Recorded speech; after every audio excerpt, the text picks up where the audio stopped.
Welcome to Spotlight on the Arts. I'm Iris Acker. I'm your host today. I'd like you to meet my panel. First up, we have Michael McKeever, who's a playwright. Karen Stevens is a wonderful actress. And Bill Hirschman is a theater critic. Not wonderful. We're all wonderful. We're all wonderful. Today's topic is, why is theater and the arts so important? And I'm going to start off by going to a clip. At the Carbonell Awards this year, I asked that question to several people as they joined me on the red carpet. And first up is Angie Radash. Let's hear what she had to say. Angie, everybody's getting the same question tonight. Why is theater and the arts so important?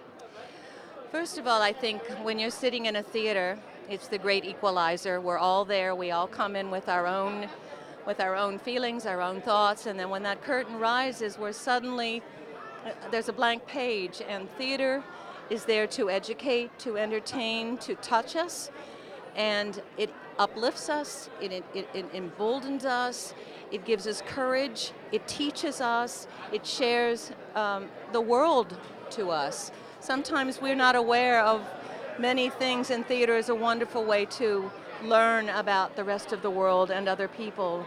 And I think when you are in a theater, you're away from everything but what's on that stage, and it is a way of wonderful communication between artist and audience, and communication is being lost in today's world. It's not the same when you go to a movie, when you watch TV.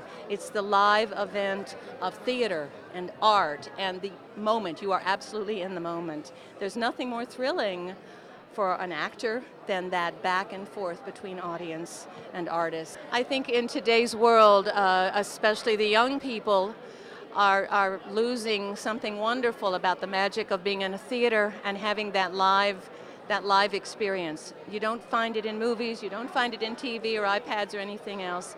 Theater is its own special way of communication, and I think it's essential for all of us. It uplifts us, it makes us feel good about each other and about ourselves, and there's nothing else like it. I'm so honored to be part of it and lucky to do what I do and love what I do and do what I love. I think that kind of sums up very beautifully. I think that's the show right there. Let's go. Let's go home. Let's go home. Well, Michael, you're a playwright. Let's talk. All right. So, as a playwright, of course. Did you know that? I mean, it's very personally important to you. Oh, absolutely. I think there's something, as Angie so beautifully pointed out, there's something so specifically unique about the theater. I've said it before, and I say it whenever the subject comes up. I have a very, very warm, special place in my soul about the theater, because if you see anything on TV, on the internet, on a movie screen, you'll see that same performance, that same event, exactly how it was. The 10 o'clock show, the 11 o'clock show, the 8 o'clock show, the 6 o'clock, it's always the same thing. But when you have live actors on a stage in front of a live audience, it is very specific and true to that moment. You will never have that exact performance again. And when those elements line up together, it's magic. Yeah, how do you explain that? It's so gorgeous and wonderful and so rare and so unique. Like I said, it's a once-in-a-lifetime moment that the audience, the actors, the designers all get to add into. So there's something very special about that to me. For you, as the playwright, Absolutely. Of course. It's also your livelihood. Well, there's that too. I get paid for that kind of stuff too. That's nice, yeah. Karen, as an actress? Oh, I was just thinking, as Michael was saying, that, you know, as an actress, you know, there have been moments where I've been so sad because I've had a theatrical experience, a performance that was that everything connected. It was so surreal, and that it exists in the ether somewhere, you know, never to be seen again. And I think, oh, that performance should have been preserved for posterity. It was, you know, it was magic. It was just magic. But you have to realize too, it's in the memory of those people who were lucky enough to be there and see it, and a lot of us carry that with us. Yes, absolutely, absolutely, and it lives. You know, theater lives. I mean, it's a living Theater thing, lives. and it lives Oh, on. I like that. Theater, yes. It's a wonder. I have to remember that expression. Okay, Bill. Well, one of the things that I see it being one step removed, I've been inside it, but now I'm one step removed, is what it means to the sense of community, that it both brings people together and shows them, in some cases, it reinforces their values. In other cases, it shows them values that they had never even conceived of. One of my favorite moments, there was an old concert that Melissa Manchester gave, the singer, back in the 70s. And at one point she said, the reason I love doing this is because it helps me to know, and it helps my audience to know, that I'm not going crazy all alone. That the whole world is feeling the same things that I'm feeling. And there is a sense of community that you don't get even in a really good movie. When you're in theater, you are together and you are with a group of people, and you are reacting individually, but you're also acting in a communal sense, almost a religious rite kind of sense. R-I-T-E. But the other thing that it does in the sense of community is it exposes you, if you're willing to put yourself out there and go see things that you are beyond what you normally get exposed to, you see ideas that never occurred to you. You see glimpses of worlds within your community that you know nothing about. And it's an educational tool as well. Now, that requires going to see things that are outside your comfort zone. And some people don't do that. Some people only want reaffirmation, which is why you have theater that is nothing but the same old war horses, beautifully done, but being done over and over again. You know, I love being on stage and the applause. How do you explain that recognition? Thank you, thank you. But I love being in the audience, and when everybody applauds at the same time and laughs at the same time, it's an experience that's indescribable. I mean, I'm trying to describe, I'm feeling it, but it's very, very difficult. Yeah. You know, It's transformational. It really is. It's a transformational experience. And my idea of the best theater is when you have a group of diverse people in one place sharing an experience. And each of those people will have a different experience, but you're sharing the same experience. And Angie was talking about communication, you know, on the tape, and that's the key. Is that when you have those group of people there, and you're communicating with people from divergent backgrounds, but with one message. That's magic. But you know, there's never enough money for theater, the arts in general. I mean, what would the world be like without it? But the arts, and theater in specific, but the arts in general have been struggling with this subject for years. I mean, it's something that, you know, when I first got involved in the theater community 15 years ago, theater was on its way out. It was going to be dead within the next two years. And every year I hear that same story, and yet it continues to move on. I think there will always be an audience because it's such a special form of art, and because there will always be an audience that really appreciates it. I think it'll continue to exist. That money will always be an issue. I think any form of art is going to struggle to get the funding because, well, the world in which we live now, sadly, cultural organizations are starting to take more and more a backseat to other aspects of the world in which we live, and as a result are losing that funding. It also depends on how you define art, and define in the sense that when we're talking about art, we're talking about performance art, we're talking about a certain realm. There are many people in this world, to play devil's advocate, and I don't even believe what I'm saying, but there are many people in this world who see video games as an expression of their artistic soul, amazingly. There are people who go to pop culture and see that as art.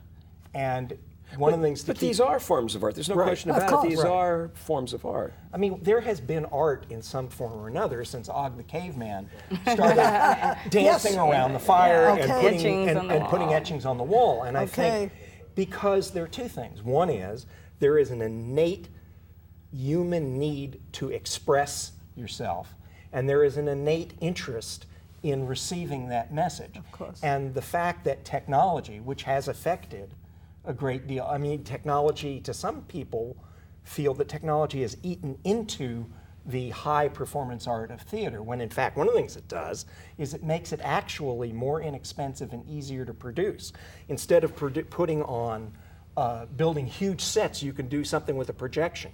And what that means is a small theater that has a small budget operating in a 50-seat house can actually produce legitimate, interesting theater without massive budgets. It's actually made it more democratic in its accessibility.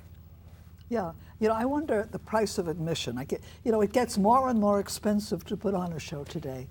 You know, it's a vicious cycle here. It really is, because it costs more to build a set. The materials cost more. The salaries, perhaps.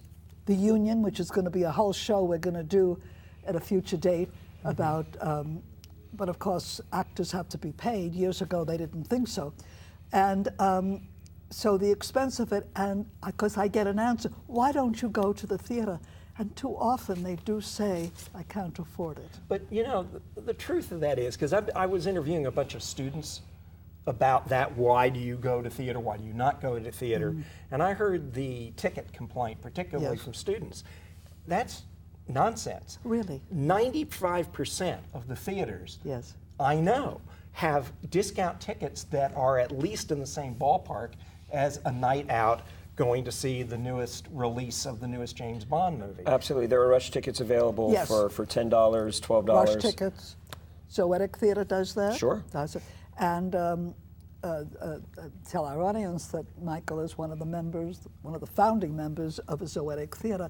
And what about high school students? I mean, students, not only high school, an adult who has a student card. In New York, I have a student card that I use really, that they accept, really, student card. Sure. And which is wonderful. But that helps. I have another clip here I want to share with you all. So let's look. And this happens to be Angie Radash's son. Let's see what he has to say. We just spoke to your mother, and it's a pleasure to have you on here. And I know that she has influenced you. I'm sure she has influenced you, because you wound up being a Tony Award winner? Nominee. That's almost, well, I know what I they wish say. a It's winner. almost as good. And the show, of course, was Avenue Q, the original production. Avenue Q got nominated.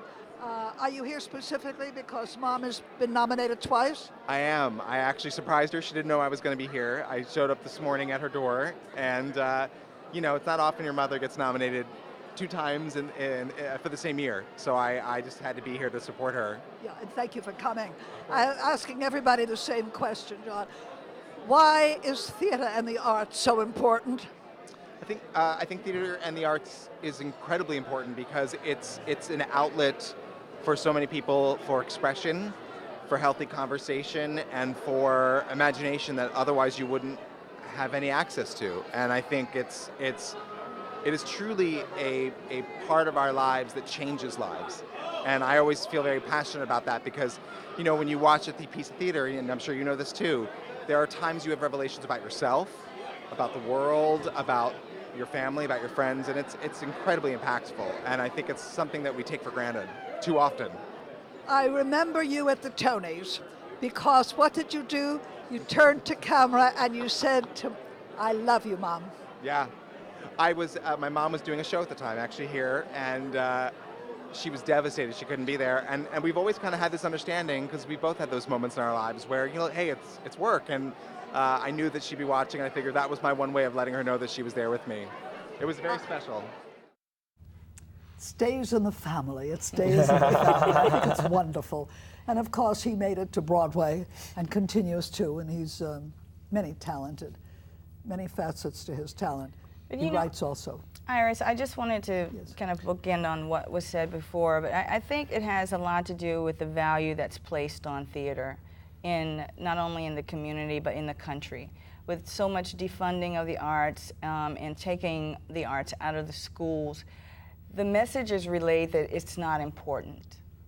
And that I know personally people who will spend $100 on a concert ticket Really? or Yes. won't go to theater in their community, but they will drive to Miami to see a Tyler Perry play. You know, but they will say, "Oh, I can't afford to go to the theater." So I think it's about the message, and how can we get the message out, or reverse the message, or whatever. But impress upon the community, the country, of how important art is, especially to our lives, to our interconnectedness, to our survival. True. Theater is more than just Broadway, isn't it? Oh, absolutely. And I say the community theaters down here do quite well.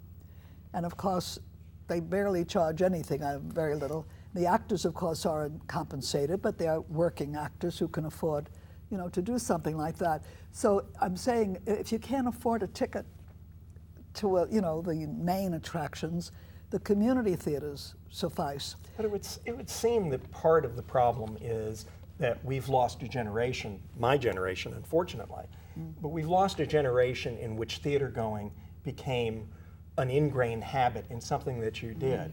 And because of the proliferation of television and film, not that they weren't there, but because they're so accessible, and since there's now, as we speak, such a multiplicity of offerings, that theater has to fight its way through a huge menu of entertainment and even cultural options. And I'm not sure, you can't give up on any generation, but I think the focus needs to be in schools, teaching students, getting them hooked on theater at as an early an age as possible, and to build an appreciation of theater as being in the mindset. Again, in interviewing these students a few weeks ago, that's what they said, is that theater is not part of their mindset Right. when they're Right. going. Right. It isn't just, I'll spend $100 to go see Tyler Perry. It's a matter of, I've got 5 options of what to do with my $100, and theater is not in the consciousness.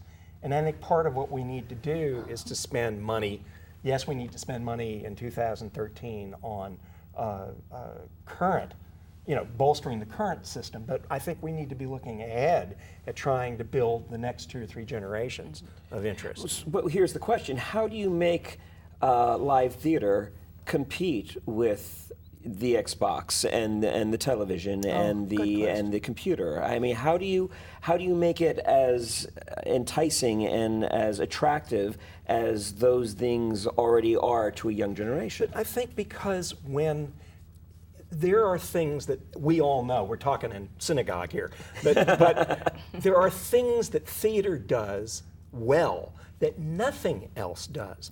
And if you can get the butts in the seats, Right. they go, oh my God, this is what theater was.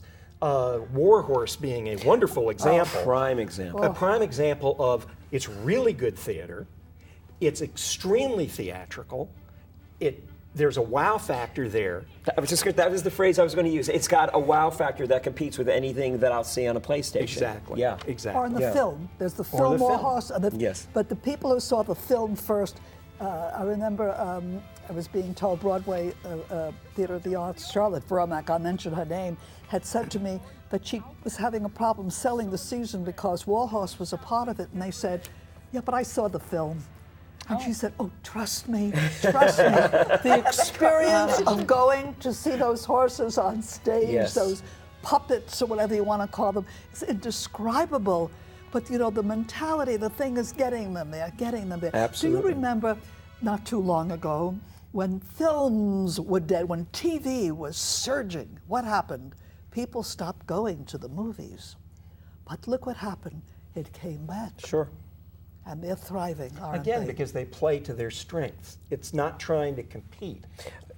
And you know what? And actually, that's the challenge. I just realized now it's not a matter of getting people to stop watching TV or in movies and go back to the theater. It's just making everyone aware that you have these different options to pick from. That It's all the it's a arts. completely different form of art, and it's got its own pluses and uniqueness about it that you don't get by watching a film or playing a game on Xbox. Being a part of it, I say, being on stage, even the children 7 years old, 17 years old, if they have the opportunity to perform themselves, they get hooked. And I think that's one way to attack it, you know, to say, oh, and they don't have to, you know, I say attack, I hate to use that word. No, I think attack is a good word. I think it's a good word. To dive in, to be, you know, get dirty with it. I was like, I want them to participate. And that's what theater is, it's a participation. In the movies, when you're there all alone in the dark, it is so different. You know, do you find yourself when you go to the theater elbowing the person next to you? I do this a lot. Oh, you know, I'm I hope you know this person. I couldn't go to the movies with you. It's participatory on both sides of the foot. No, theater is participatory on both sides of the footlights. And as a playwright, I'm sure you know, a lot of times you write things counting on the fact that you're going to plug into something in the audience's shared consciousness or shared experience. Absolutely. And that you don't necessarily spell out a line or spell out a point because you're counting on them in the audience doing some of the work for you. Well, the audience is always, whenever I write, I always consider the audience as that one missing character in the play because there's no question about it, they are a part of it. Right. And they're the people who you're playing to. They're the people who are going to be responding or not responding to the play. So you can never forget that they're part of it. And that's part of the beautiful collaboration of live theater is you've got not only your writer and your director, your actors and your designers, but the audience is as an important part as those other elements into a successful production. Successful production. Yeah. And you know, it has to be visceral. I think, you know, things that affect us in a visceral way bring us back. It keeps us. It attracts us. You know, it's like a magnet. You know, so I don't know however way we could do that, but I do know that that there's that dynamic. The theater today and theater going way, we're talking about Shakespeare. Before Shakespeare, there was always theater. Now, was there admission? Did they pay?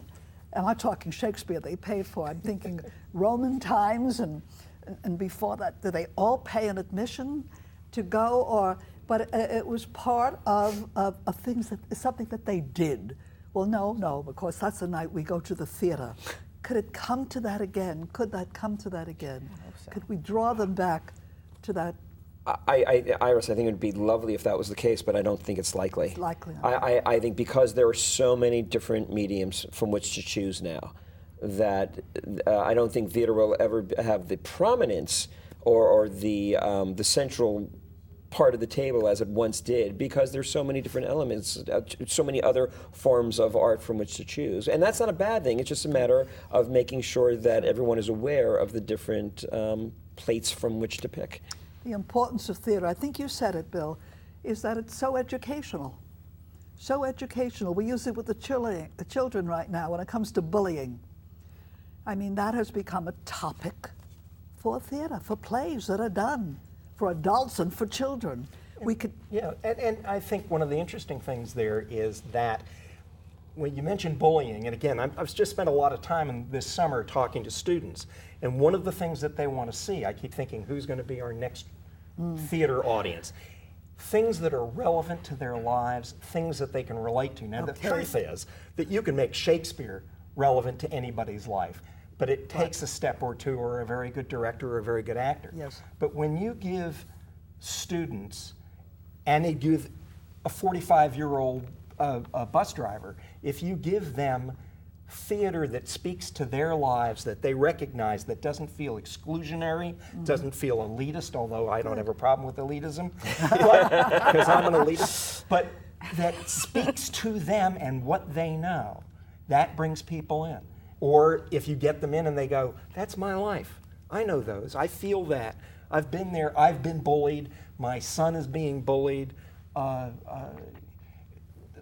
It's amazing the number of student productions of the Laramie Project that are being done around this country. It really takes your breath away. Yeah. When you write, Michael, you write from life, don't you? You find most of the things, something that's happened to you. I do, whereas I never forget that it is a commercial enterprise and that I am writing for an audience. Everything that I write is something that I feel strongly about, something that has had an impact on me or people around me. So the product, the finished product is stronger because it's something that I feel passionate about, and that's I love important. that word, passion. Yeah. Passion. Yes, and passion. and that's how you, I won't say enlighten, but that's how you share your experiences and give a little insight to yourself by putting that into a show. And messages that it gives out, it does, each of them. Well, I've learned something here today that I keep forgetting about, and that is what people will pay to see versus, but I feel so passionate about theater, and $100 for a performance, and you can see 4 shows. I can tell you where to go for $25 for that theater shows. And I, of course, I want them to come for several reasons, for the plays that you write, for those that you perform in, and so you have something to critique. Job security. But you're doing opera now too. It's not just, that's so as theatrical as you can get, is opera.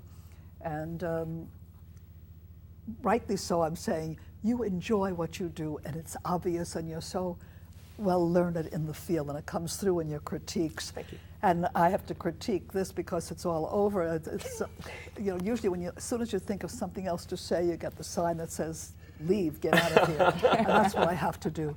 But I thank you. I thank you for joining in this discussion, this conversation that we've had, and joining in my passion, which I see you certainly do.